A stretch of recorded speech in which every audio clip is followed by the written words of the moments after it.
Hello, everyone, and welcome to another episode of The Proper Take. In this episode, we're going to be previewing the Eastern Conference Finals between the Boston Celtics and the Miami Heat. Now, looking into this at first view, obviously, Boston just came off a hard-fought 7-game series with the Bucks, and the Heat, they had a relatively comfortable 5-game series against the 76ers. So we're going to be looking at to see what we think is going to be the difference between this game and this series, and who's going to be taking it all down to the NBA championships.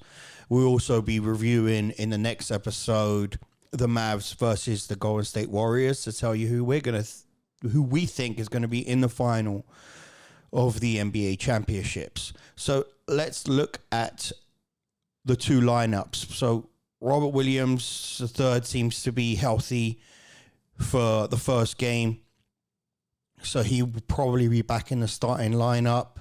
You're looking at, Marcus Smart, Jaylen Brown, Tatum, Horford, and Williams. Robert Williams III, that is, in the lineup, with Grant Williams probably starting back on the bench. I think he's going to need a little bit of a break after being battered by Giannis for 7 games. What's going to get me is probably the bench. I mean, you've got, obviously, Grant Williams, great off the bench. We are more than happy to have him come off the bench for any team in the NBA right now. But the other players you got is, Pritchard and White, who small players mainly rely on the threes, not great on their defense side of things. And then you go to Miami. So with Miami, Kyle Lowry is out for the game 1. We know that for sure now. So they'll be going with Vincent, Max Strus, Jimmy Butler, PJ Tucker, and Bam Adebayo.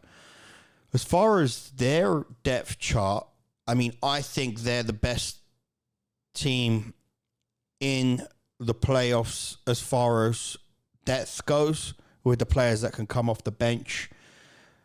With Lowry out, even, they've still got Tyler Hero, who won the 6th Man of the Year award. He hasn't done great in the playoffs in the last few games, but there's still more from him. He's a big-time player, and I feel like he's going to get a lot of space from threes in this series, even though he as a whole have not been shooting great from the three-point line, but I expect Hero to step up in this series. And you got Caleb Martin, you've got Dedmon, and you've also got Oladipo, who, when he was at the Pacers, I mean, people were looking at him as a star player. He was one of their best, if not their best player when he was there.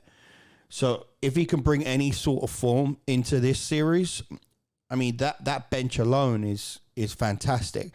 And I know Miami didn't play as tough a team as Celtics did with regards to the Atlanta Hawks and the 76ers, with Embiid missing a couple of games in that series. Obviously, Tatum had to go up against Brooklyn Nets, but for me, Brooklyn Nets are easy to score against. And they had to go up against the Bucks, but the Bucks were just completely out of their depth, clearly, by Game 7. You thought Giannis might be able to will them through, but they had absolutely nothing going for them. So I really think Celtics made it harder than they should have with them.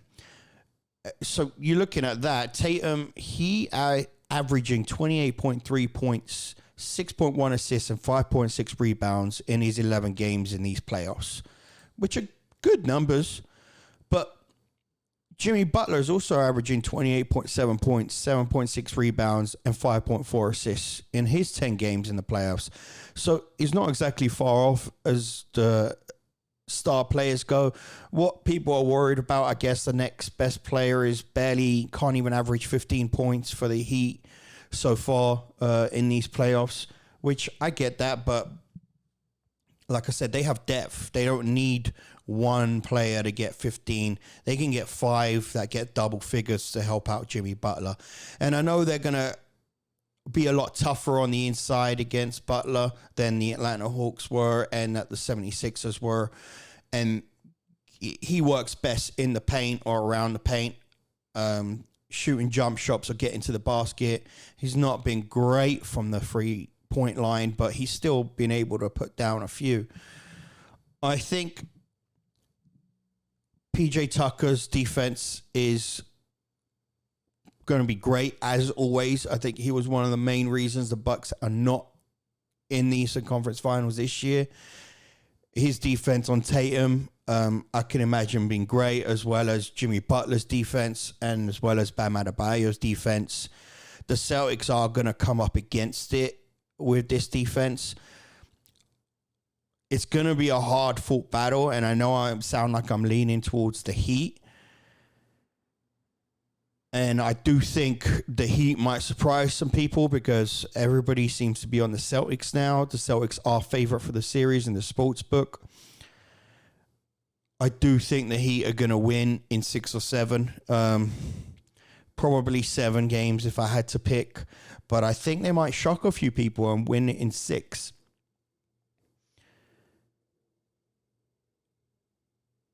I think Bam Adebayo is going to come up big in this series.